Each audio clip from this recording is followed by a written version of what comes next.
Girl friend. ಇದು ರಾಹುಲ್ ರವೀಂದ್ರ ಅವರು direct ಮಾಡಿರುವಂತ ಚಿತ್ರ. ಇದರ ಒನ್ಲೈನ್ ಸ್ಟೋರಿ ಕಡೆ ಬರೋದಾದ್ರೆ, ವಿಕ್ರಮ್ ವಿಕ್ಕಿ ಒಬ್ಬ ಇಂಜಿನಿಯರಿಂಗ್ ಸ್ಟೂಡೆಂಟ್, ಮತ್ತೆ ಭೂಮಾ ಒಬ್ಳು ಲಿಟ್ರೇಚರ್ ವಿದ್ಯಾರ್ಥಿ. ಒಂದೇ ಕ್ಯಾಂಪಸ್ ನಲ್ಲಿ ಇರುವಂತವ್ರು. ಇವರಿಬ್ಬರ ಮಧ್ಯೆ ಪ್ರೀತಿ ಹುಟ್ಟಿದ್ದು ಹೇಗೆ, ಆ ಲವ್ ಸ್ಟೋರಿ ಹೇಗಿತ್ತು, ಏನೆಲ್ಲ ನಡೀತು, ಅಂಡ್ ಅಲ್ಲಿಂದ ಮುಂದಕ್ಕೆ ಏನೇನಾಯ್ತು ಅನ್ನೋದನ್ನೆಲ್ಲ ನೀವು ಸಿನಿಮಾ ನೋಡೇ ತಿಳ್ಕೋಬೇಕು. ಮೊದಲನೇದಾಗಿ ಇದರ ಪಾಸಿಟಿವ್ಸ್ ಬಗ್ಗೆ ಮಾತಾಡೋದಾದ್ರೆ, ಇಲ್ಲಿ ಡೈರೆಕ್ಟರ್ ಅವರು ಯಾವ ಇಂಟೆನ್ಷನ್ ಇಟ್ಕೊಂಡು ಈ ಕಥೆನ ಬರೆದಿದ್ದಾರೆ, ಅದರಿಂದ ಆಡಿಯನ್ಸ್ ಗೆ ಏನು ತಲುಪಿಸಬೇಕು ಅನ್ಕೊಂಡಿದ್ದಾರೆ, ವಿಷಯಗಳು ಚೆನ್ನಾಗಿದ್ವು ಅಂತ ಹೇಳ್ಬೋದು. ಅಂದ್ರೆ ಈಗಿನ ಜನರೇಷನ್ ಗೆ ಅದು ರಿಲೇಟಬಲ್. ರಿಲೇಶನ್ಶಿಪ್ ಅಲ್ಲಿ ಟಾಕ್ಸಿಸಿಟಿ ಅಂತ ಬಿಲ್ಡ್ ಆದಾಗ ಏನೆಲ್ಲ ತೊಂದರೆಗಳು ಬರುತ್ತೆ, ಮತ್ತೆ ಈಗಿನ ಜನರೇಷನ್ ಗಳು ಏನೆಲ್ಲ ತೊಂದರೆಗಳನ್ನ ಅನುಭವಿಸ್ತಿದ್ದಾರೆ, ರಿಲೇಶನ್ಶಿಪ್ ಅಲ್ಲಿ ಅವೆಲ್ಲ ಪ್ರಾಬ್ಲಮ್ಗಳು ಬರುತ್ತೆ ಅನ್ನೋದನ್ನ ಚೆನ್ನಾಗಿ ತೋರಿಸ್ಕೊಟ್ಟಿದ್ದಾರೆ. ಇನ್ನು ಅಲ್ಲಲ್ಲಿ ಬಂದಂತೆ 2-3 ಸೀಕ್ವೆನ್ಸಸ್, ಇನ್ನು ಅಮ್ಮನ ಪಾತ್ರ, ಇದ್ದಂತ ವಿಷಯಗಳು, ಅಪ್ಪ ಹಾಸ್ಟೆಲ್ಗೆ ಬಂದಾಗ ಅಲ್ಲಿ ನಡೆಯೋ ಘಟನೆ, ಈ ಕಡೆ ಹೆಡ್ ಆಫ್ ದ ಡಿಪಾರ್ಟ್ಮೆಂಟ್ ಜೊತೆ ಆಗೋ ಡಿಸ್ಕಷನ್, ಇವೆಲ್ಲ ತುಂಬಾನೇ ಇಷ್ಟ ಆಯ್ತು. ಇಂಪ್ಯಾಕ್ಟ್ಫುಲ್ ಆಗು ಇತ್ತು. ಇನ್ನು ಪರ್ಫಾರ್ಮೆನ್ಸ್ ಕಡೆ ಬಂದ್ರೆ,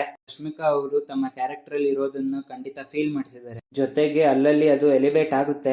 ಇದಕ್ಕೆ ತಕ್ಕ ಹಾಗೇನೆ ಪರ್ಫಾರ್ಮ್ ಮಾಡಿದ್ದಾರೆ. ಇನ್ನ ದೀಕ್ಷಿತ್ ಅವರು ಉಳಿದ ಆಕ್ಟರ್ ಗಳಿಗೆ ಅಂತ ಏನೋ ದೊಡ್ಡ ಕ್ಯಾರೆಕ್ಟರ್ ಇಲ್ಲದೆ ಹೋದ್ರು ತಮ್ಮ ಪರ್ಫಾರ್ಮೆನ್ಸ್ ನ ಅಚ್ಚುಕಟ್ಟಾಗಿ ನಿಭಾಯಿಸಿದ್ದಾರೆ. ಇನ್ನು ಇದರ ನೆಗೆಟಿವ್ಸ್ ಕಡೆ ಬರೋಣ. ಸಿನಿಮಾ ಹೊರಗೆ ಒಳಗೆ ಎರಡೂ ಕಡೆಯಿಂದ ಸೂಪರ್ಫಿಷಿಯಲ್ ಆಗೇನೆ ಇದೆ. ಅಂದ್ರೆ ಹೊರಗಿಂದ ಇದು ಟೋಟಲಿ ಪ್ಯಾಕ್ ಆಗುನು ಇರ್ಲಿಲ್ಲ. ಒಳ್ಳೆ ಮೂಮೆಂಟ್ ಗಳಾಗ್ಲಿ, ಎಂಟರ್ಟೈನ್ಮೆಂಟ್ ಸೀಕ್ವೆನ್ಸ್ ಗಳಾಗ್ಲಿ ಕಾಣ್ಲೇ ಇಲ್ಲ. ಹಾಗೆ ಒಳಗಿಂದ್ರ ನೋಡಿದ್ರು ತಗೊಂಡಿರೋ ಕಥೆಯಲ್ಲಿ ವಿಷಯದಲ್ಲಿ ಡೆಪ್ತ್ ಅಂತ ಇರ್ಲಿಲ್ಲ. ಇನ್ನು ಅದರ ಪ್ರೊಸೀಡಿಂಗ್ಸ್, ಈವೆಂಟ್ಸ್ ಅದ್ರ ಬಗ್ಗೆ ಹೇಳಲೇಬಾರದು. ಇವರೇ ಒಂದು ರೂಟ್ ಮ್ಯಾಪ್ ಅಂತ ಹಾಕೊಂಡಿದ್ದಾರೆ. ರೀತಿನ ಸ್ಟೋರಿ ತಗೊಂಡೋಗೋಣ ಅಂತ ಪ್ಲಾನ್ ಮಾಡ್ತಾರೆ. ಬಟ್ ಆ ಪ್ರೊಸೆಸ್ ಅಲ್ಲಿ ಬೇಕಾದಂತ ಇಂಟೆಲಿಜೆಂಟ್ ರೈಟಿಂಗ್ ಏನು ಕಾಣಿಸ್ಲಿಲ್ಲ. ಕೆಲವೊಂದ್ ಕಡೆ ಅಂತೂ ತುಂಬಾ ಸಿಲ್ಲಿ ಆಗಿತ್ತು, ಡಮ್ ರೈಟಿಂಗ್ ಆಗಿದೆ ಅಂತ ಅನಿಸ್ತು. ಸ್ಟೋರಿ ತುಂಬಾನೇ ಬೇಗ ಮೂವ್ ಆಗುತ್ತೆ.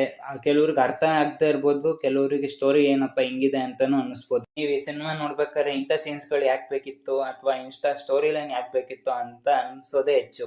ಟೋಟಲ್ ಆಗಿ ಇದೊಂದು average to above average cinema ಅಂತಾನೆ ಹೇಳ್ತೀನಿ. ಇಂಟೆನ್ಷನ್ ಚೆನ್ನಾಗಿದೆ, ತಗೊಂಡಿರೋ ವಿಷಯಗಳು ಕೂಡ ರಿಲೇಟಬಲ್ ಆಗಿದೆ. ಆದ್ರೆ ಅದನ್ನ ಹೇಳಿರೋ ರೀತಿ, ತೋರಿಸಿರೋ ರೀತಿ, ಆಸ್ ಅ ಸಿನಿಮಾ ಒಂದು ಕಥೆಯಾಗಿ ಇದು ತುಂಬಾನೇ ಹಿಂದೆ ಉಳ್ಕೊಂಡಿದೆ ಅಂತಾನೆ ಹೇಳ್ತೀನಿ. ಎಸ್ಪೆಷಲಿ ಇದರ ರೈಟಿಂಗ್ಸ್ ಅಲ್ಲಿ. ಹಾಗೆ ಇದರ ಪ್ಯಾಟರ್ನ್ಸ್ ಚೆನ್ನಾಗಿದೆ, ಆದ್ರೆ ಸ್ಕ್ರೀನ್ ಪ್ಲೇ ಹಲವು ಕಡೆ ಕೈ ಕೊಟ್ಟಿರೋ ಕಾರಣ ಸಿನಿಮಾ ತುಂಬಾನೇ ಸ್ಟ್ರೆಚ್ ಆಯ್ತು, ಸ್ಲೋ ಆಯ್ತು ಅಂತಾನೆ ಹೇಳ್ಬೋದು. ಸೊ ನಿಮಗೇನಾದ್ರು ಲವ್ ಸ್ಟೋರಿ ಮೂವಿಗಳು ಇಷ್ಟ ಆದ್ರೆ ಈ ಮೂವಿನ ನೀವು ಒಂದ್ ಸತಿ ಟ್ರೈ ಮಾಡಬಹುದು. ಸೊ ನಾನ್ ಸಿಗ್ತೀನಿ ಮುಂದಿನ ವಿಡಿಯೋದಲ್ಲಿ. ಅಲ್ಲಿ ತನಕ keep watching and please subscribe to my channel.